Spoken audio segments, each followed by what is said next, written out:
Good morning, everybody. It is Monday, and this is your edition of No More Mondays. Today, I am Angie Callen, your host of this podcast, where we believe you can have a thriving career or business and an amazing life on your terms. And what I do is bring you people who not only prove that can be the case, but who also have amazing advice to help you get there yourself. For all of you who may be listening to this out in the podcast feeds, I want to remind you that we come at you live every single Monday morning via LinkedIn. So if you want these conversations as fresh off the presses as you possibly can, that's where you should find us.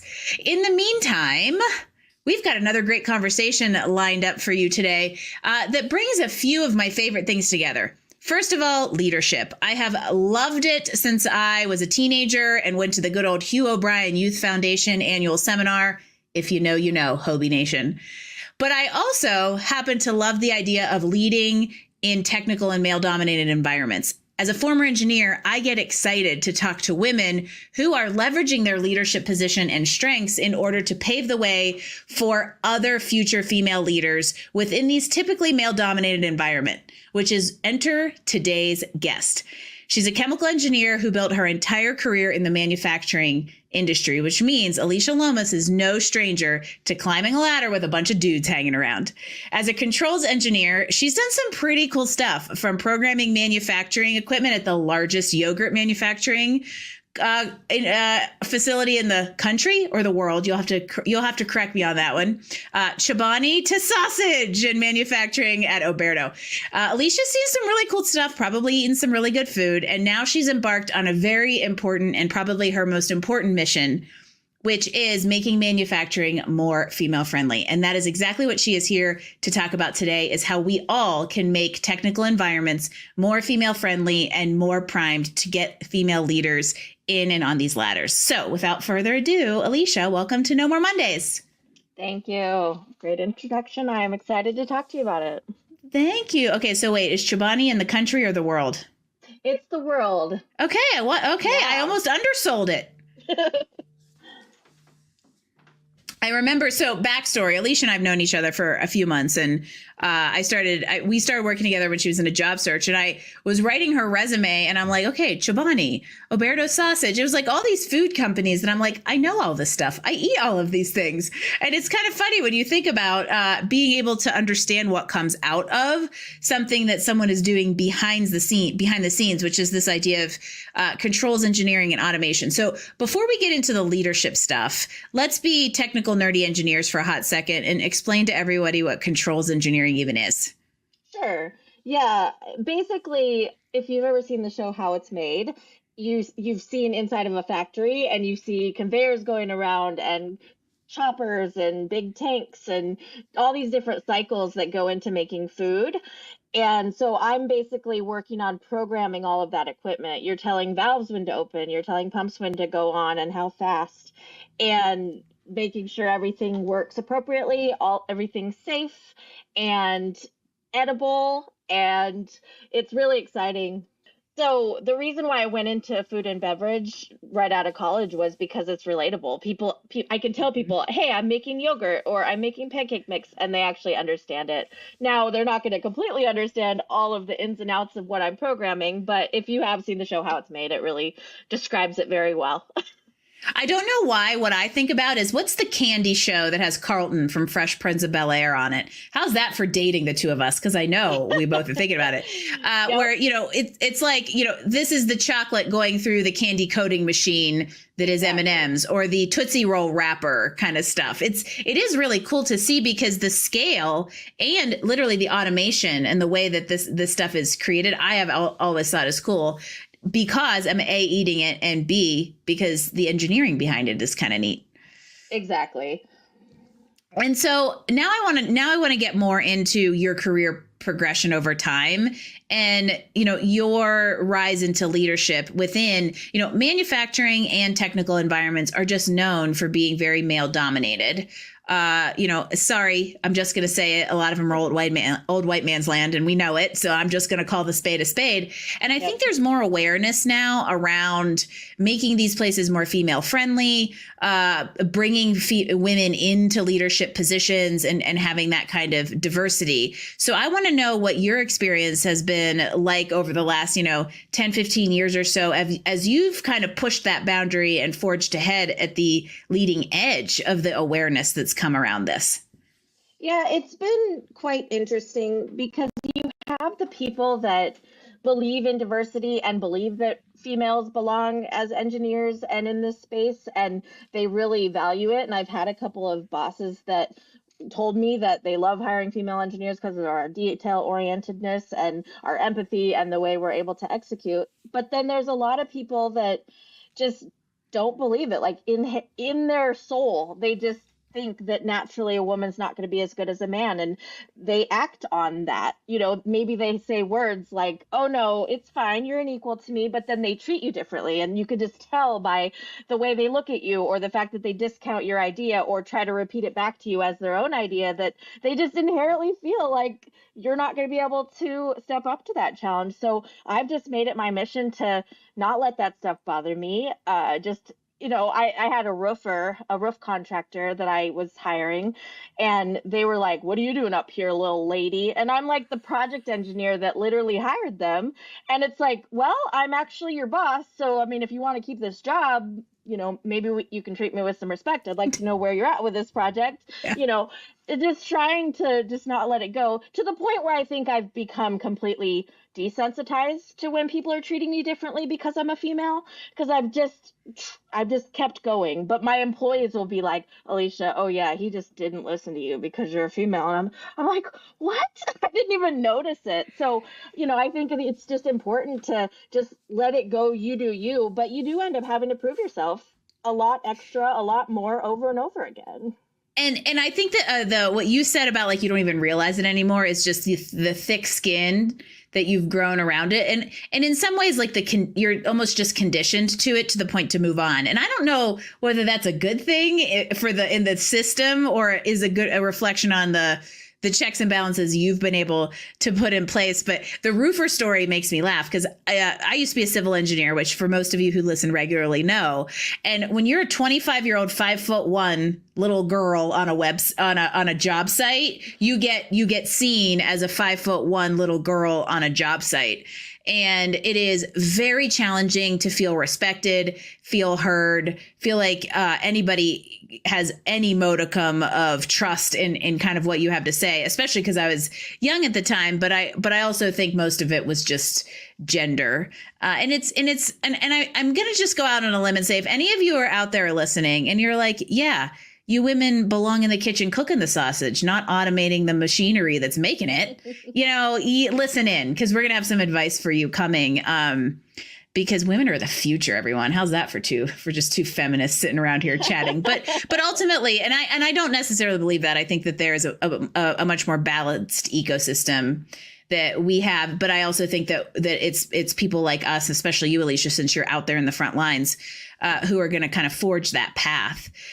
Which kind of brings me to another thing I wanted to ask you about that could be relevant to people who are not at the leadership level yet. And that was your transition into leadership in this very technical space, which can also be hard for people coming from engineering backgrounds who don't have that natural leadership skill and empathy and things like that. What's been your secret to making that transition and then also leveraging that to build these more thoughtful cultures? Yeah, it was not easy. And I had a mentor, he was VP of engineering at Chobani, that said, hey, Alicia, I think it's time. I think, out of the group, you should really step up. People lean on you. You're always mentoring your peers. People really would follow you. And I'm like, no, I just like being a kick butt controls engineer. Me and my coworker were like competitive, like who's going to solve it the fastest. And I took a lot of pride in my controls engineering work. But I'm like, okay, I guess I can take a shot at it. But I really thought I was going to be an individual contributor for my whole career. So I kind of stepped into it and made some mistakes. I basically assumed everybody that worked for me should try to strive to be fit a certain mold. You know, you're going to be a really amazing programmer. You're going to be good at this, that, and the other. This is going to be your specialty. And then only to find out that, you know, that's not the case. You know, you might find somebody that's amazing at electrical and they can blow the socks off of a controls engineer, but they can get by in programming. And then I had to like figure out how to utilize those skills appropriately. And I did a disservice to those people because I was like, I'm trying to fit you in this box. And meanwhile, you're actually amazing and it can add all this value if I utilize your skills properly. I got dog issues, sorry. Amen. Amen, says the dogs. Girls, it's okay. Come on, girls. Yeah, girls. Yeah, I got girls in my life. Anyhow, learned a lot of those lessons. I'm so sorry. That's okay. Okay. All right. So yeah, had to learn all those lessons, but just slowly started to understand how people tick. And I never wanted to leave the technical side because in my career, I really didn't have a lot of technical leaders that could help me grow in controls engineering. So I felt very alone. So I wanted to weave in my knowledge of controls because I had done it for so many years with just understanding people's strengths, understanding their journeys, understanding how they can grow. And that became, you know, what stood me apart or made me stand apart. And, you know, I built things in like mentorship programs and I built things in like when we do our one-on-ones, what's your career goals? Do you want to go into leadership or do you want to continue to be an individual contributor? And just kind of grew that as I grew bigger and bigger teams. But it was a crazy transition and I made a lot of mistakes. Well, and I think that that's an important message for people out there is you're not going to do this perfectly. You're not going to do anything perfectly because there ain't no such thing. But you have to try. And I think what's funny is what you explained is I made some mistakes sounds a lot like an engineer trying to learn how to be a leader. Yeah, right? Basically. I'm just going to approach it with this kind of like 0-1 mentality of binary and you go here, you go here. But it sounds like you also then brought it because I have always, since I've known you, seen very strong communication skills, intuition and emotional intelligence. And it sounds like you tapped into those human skills. I call them no longer soft skills. You tapped into the human skills to then start kind of testing out what worked and to find like your more natural approach to things and less of an engineer approach and more of a human approach to leadership, sounds like. Yeah. And I mean, I think I've always been a natural, I'm just going to show you and hope you follow because you're going to see how hard I work and I'm going to get in the trenches. And, you know, that's part of it. And I think that's done well for me because people are like, oh, she's not going to ask me to do something she's not willing to do.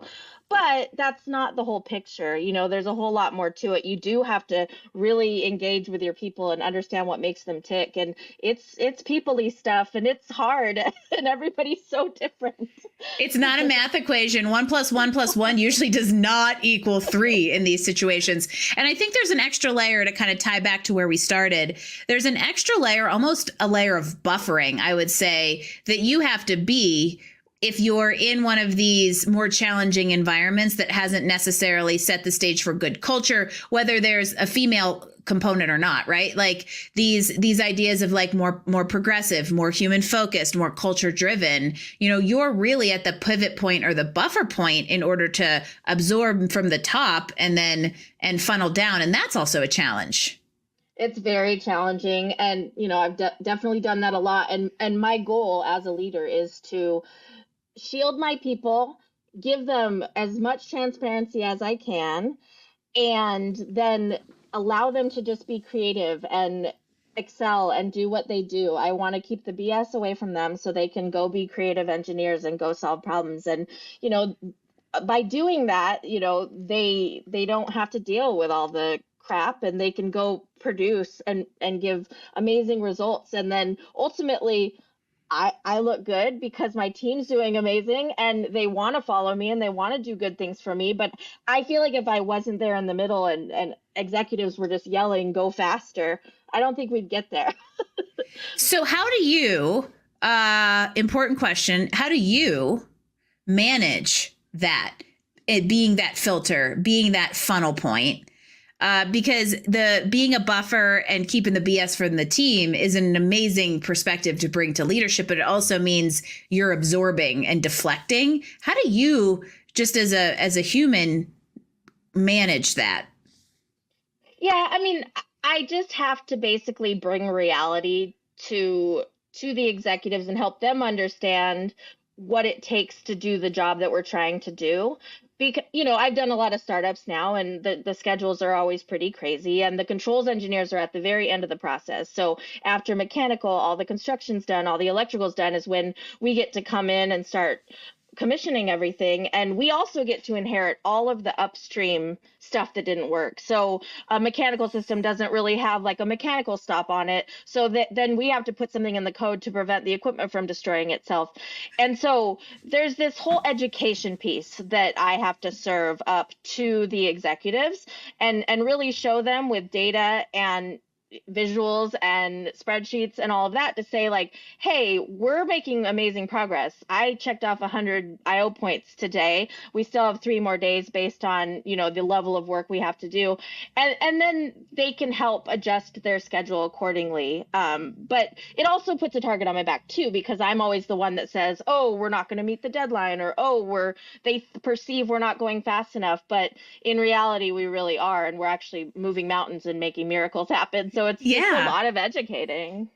Especially the piece in there that kind of like, in my mind, it blows my mind a little bit, is this idea that like you guys are the end of the process, but the entire process impacts you and you impact the entire process. Somewhere in there, some leader, some like chief strategy officer at a manufacturing company hopefully just heard us and goes, maybe we should bring controls into the conversation a little bit earlier. Woohoo! I think there's a lot of places where we could say that about kind of subject matter experts, whether they're individual contributors, subject matter expert teams, being more involved in bigger pictures, because wouldn't that be an amazing way to create a collaborative culture? It's exactly right. And some leaders, some executives acknowledge it and try to make sure we're in the room. Others don't. Like even when we were at Chobani, they started to understand, there were a few times where marketing would go sell something and then we'd go to make it happen on the engineering side. And meanwhile, they didn't leave a space for the laser printer to be able to print the code date. So, I mean, that's a perfect example of if you would have just had a conversation with us, hey, we're about to do this, here's the artwork, blah, blah, blah, like what are going to be the challenges on the manufacturing side? We could have saved time, we could have prevented all of this, but instead we had to scramble, grab a new technology, make it happen. Yeah. It's you end up trying to fit a square peg in a round hole instead of just buying a square peg. Exactly. And unfortunately, that's the story of the controls engineers' lives, especially, I would say more recently for me in the startup environment, because we are going so fast and we're dealing with a bunch of technologies that haven't been done before. We're trying to do very unique things that aren't very proven. And so we just have to make it work. Yeah. And I think that for all of you out there that are like, you guys are talking about what? There's a ton of relatability here. So if you're any kind of engineer or technical professional, there's a parallel. It's interesting. Way back when, this is a parallel I'll draw, that still, it's so funny how there are certain things that over our careers impact us. And it's strange how small this seems when I think about it in retrospect, but the fact that I still think about it means it really does mean something. My first job as an engineer, I actually worked at a landscape architecture company, and we were designing the park and rides and the city stops for the Charlotte light rail system, which I believe is now fully in place and built because this was like 25 years ago. And my job was literally take these 7 lots and grade parking lots on them. That was it. And I didn't even know where they were on the line. Let alone did I know how the bigger picture fit. That whole kind of like streetscape thing I found out after the fact. So I'm sitting here designing something in a complete vacuum with no knowledge, let alone buy-in to a bigger picture. And I think there's a lesson here that comes into play that even if it's a technical subject matter expert or like a junior person, there is a lot of power in that kind of knowledge sharing up and down. One, from a streamline perspective, but 2, from a culture perspective, you get a lot more commitment, productivity, and retention if all your people kind of know what's going on. So that's how I'm going to take this very specific controls example and make it like a little bit bigger picture and root it in this leadership philosophy of having transparency, which is a word you mentioned earlier. It's one of my secret weapons, and it shouldn't be that secret of a weapon. People should be doing it already, but they're not. And I've found it time and time again.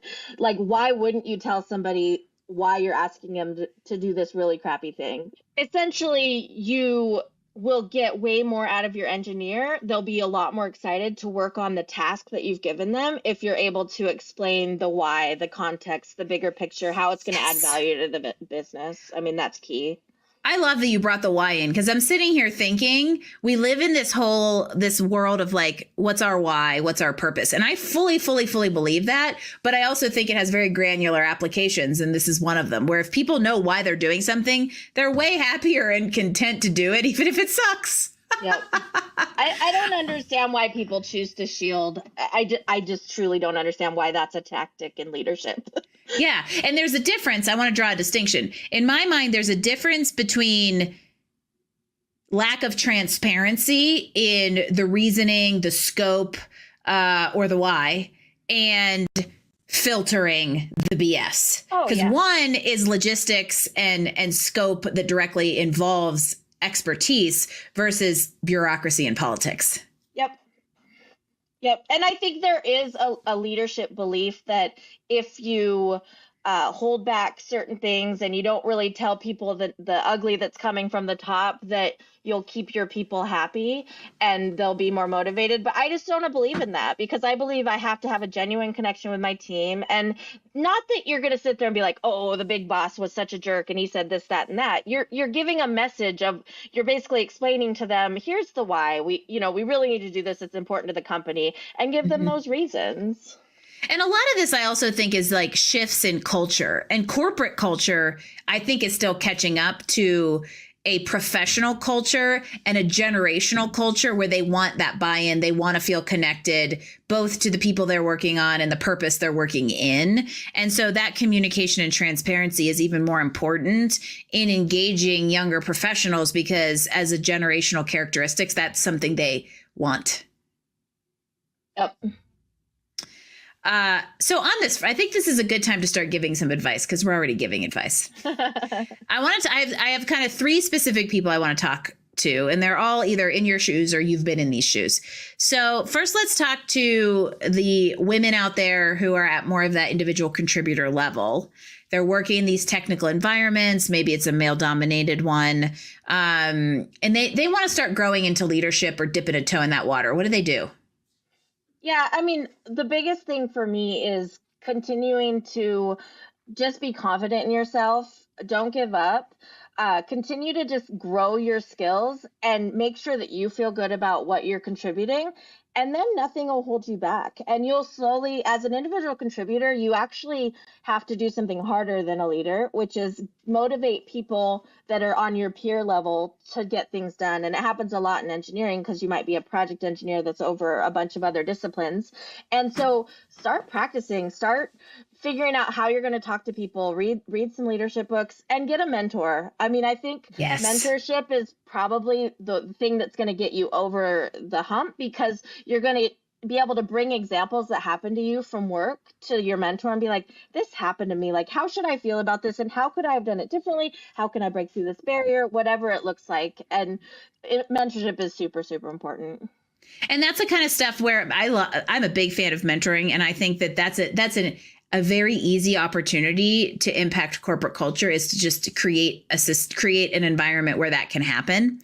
And I think that everything you said, plus the fact that mentoring can help you identify holes in your skill set to fill them as you're on a path to growth, and potentially open doors just because of that relationship itself. So that was really great advice. And I think the underlying theme in there is like, don't give up, and don't let a certain team, a certain leader, or a certain company make you feel that you can't move into a next level.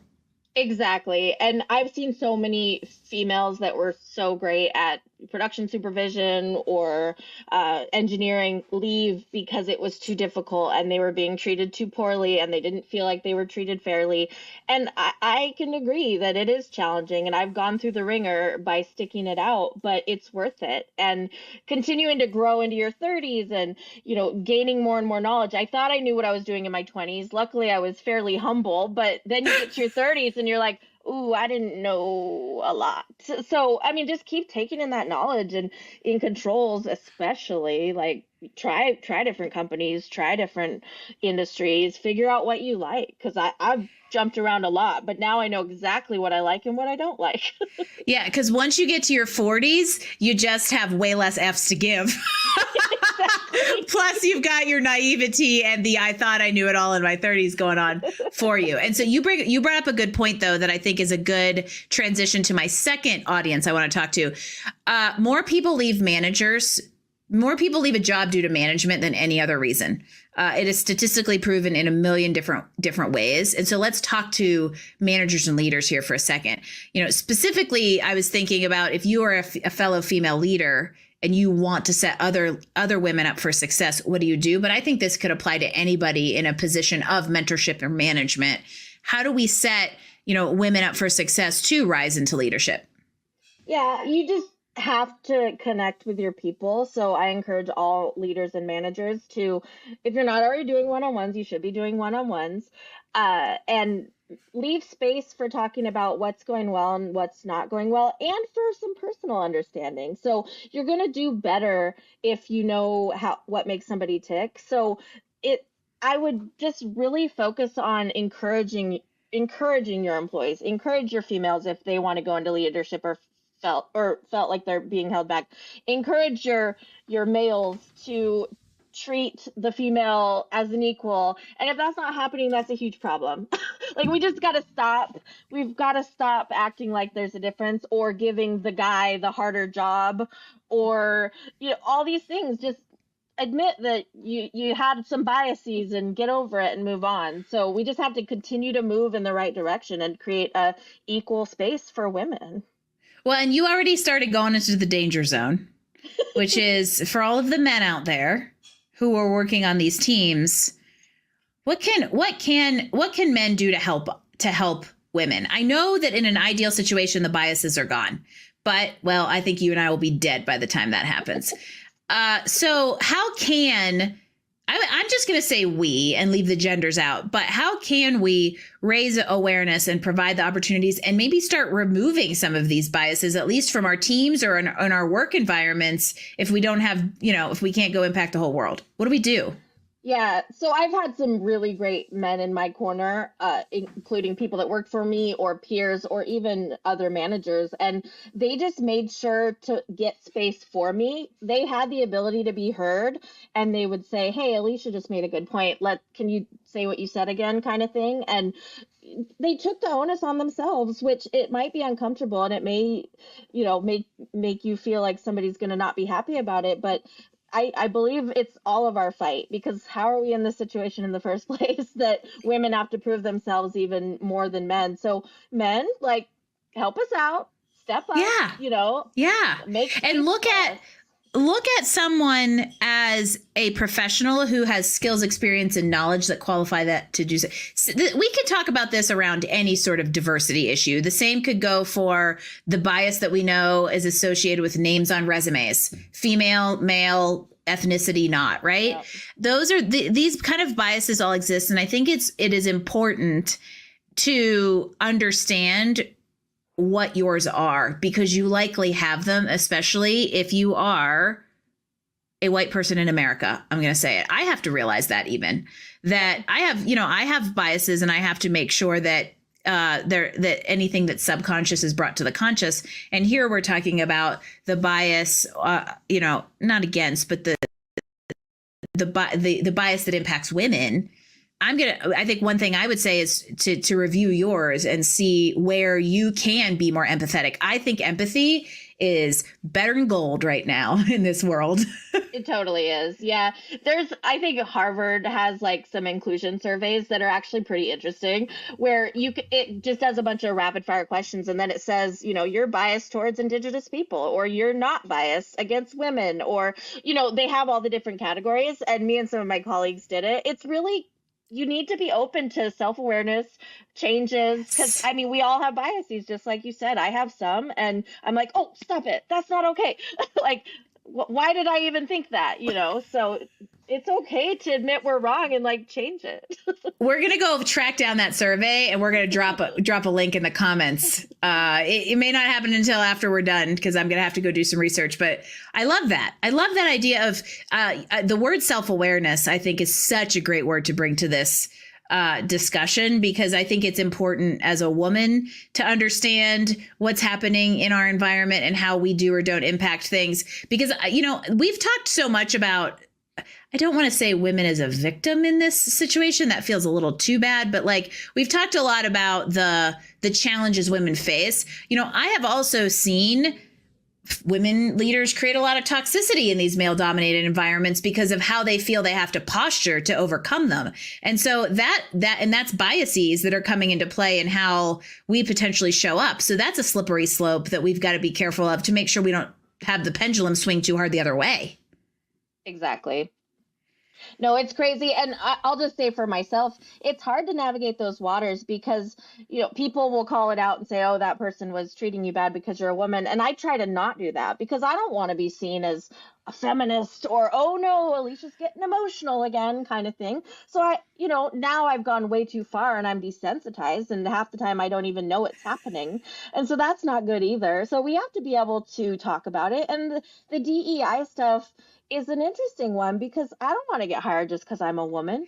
Like that would Thank be you. ridiculous. You want to get hired because you are the best candidate for the job and the best fit for the team. Period. Correct. That's why you want to hire and that's why you want to be hired. Yep. That's totally it. And I think at the end of the day, that's really where this whole conversation funnels down to is I think that we as women in these environments want to feel respected and that we earned the ladder, not that we were given a place on a rung. Yep. Same in hiring. And I think you could say the same if you got into kind of, racial issues. Nobody wants to be the statistical hire. We want to be hired for our competence. And I think as soon as you can be self-aware to the biases you do or don't bring to the table and more empathetic to how that all looks, you will end up achieving a much more inclusive and even keel cultural environment within a workplace. The word balance is a word I'm just going to toss. I'm not intentionally not using it, but a fair, equitable, truly based on qualifications work environment. And that's really why I wanted Alicia to come here and talk, is because her experience is one many of us have and women are still having, even though it's 2024. And I think the more that we're willing to talk about these things, the more awareness we can bring both internally, externally, and hopefully that empathy and awareness can start to build. And hey, who knows, maybe we'll change things just a little tiny bit. Yeah, and I will just say, like, I'm gonna bash on the males for 1 second, but this whole idea of women are so emotional and sometimes we can't help it but we cry and all of that. Like, I have seen more men pitch fits in very inappropriate environments than women just breaking out and crying or having their emotions impact day-to-day decisions. So I mean, it needs to be just equal. We're all the same, and it needs to be not double standards and all of that. So I think that's a really great way to put it. And I've never thought of until you just said it. Neither one of those emotional responses is better or worse than the other. They're different. And that's where I think we have to be careful in respecting that fact, because you're right. The perception is that women are emotional and we shouldn't make very difficult or very high stakes decisions in a state of emotion. But how many times have we seen a man do that in a stage of rage or anger? That doesn't lead to any better decision making than being sad or, upset or one of the other emotions that we generally can't necessarily articulate because we have such a range of them. And so I think that comes down to that kind of idea that neither gender is better or worse. We approach things differently, but that doesn't mean we can't all get the job done. Yep. And I've seen bad female leaders, and I just want you to know I'm equal opportunity. I just want to call out the facts. You want to go work for Alicia is the bottom line. They're so, I knew we were going to get meaty in this conversation, and I'm glad we did. And I think that we can take the word "I'm going to male bash" away, because I think that isn't what we're doing. It's pointing out kind of a little bit of an obvious that sometimes people like to stick their head in the sand and pretend isn't happening. And so now I think my hope, and I'm sure Alicia's on the soapbox with me here, is that us being open and talking about these things and real experiences that we've both had, Alicia much more frequently and recently than me, happen. And if you can be more aware of them, you can be more empathetic, more inclusive, and more equal in your environment. And the thing about that is the number one gain you'll get is in your business, because you are getting the best out of everyone. And that's a very, very powerful thing to be able to do as a leader. So thank you for being one of the people who does that. Yes. Of course. These are topics that I love bringing forth, because I know there's a lot of people that want to follow the same path as me or are stuck in different areas. And it is, you are able to get past it, but it's not always easy. And sometimes you do have to, talk to a mentor like Angie is to me about how to communicate effectively at those higher levels and such. So just be open to feedback. Don't be stuck, don't stay stuck, and don't be the reason someone is stuck. Oh, I like that. I'm going to go. That sounds like a LinkedIn post this week, y'all. What do you think? Let's give Alicia a big, warm round of applause. Thank you so much for being here today and sharing your stories and your vulnerability with us, because this is how we start to create change. And I appreciate you so much for being here and giving voice to these things. It's important, and it is gonna help someone not be stuck. I know it. Awesome. Yeah, no, it was lovely talking to you, and come on, women, we can do this. Yeah. Woohoo. I always enjoy my time with Alicia, and I hope that all of you will follow her here on LinkedIn. If you're listening out in podcast land, head on over to LinkedIn, follow both of us. She posts some really, really fun content. You would never think you could make controls engineering and manufacturing fun, and she does it. And you'll learn a little something about life and leadership on the way. So I want to thank Alicia Lomas one more time for being here on this episode of No More Mondays. And I want to thank all of you out there for listening. Remember that we do go live every Monday morning at 10 a.m. Mountain, noon Eastern on LinkedIn Live, and you can catch us later in the day on the feeds. Thank you so much for listening. Give us a 5-star rating. We'll see you next week for the next edition of No More Mondays.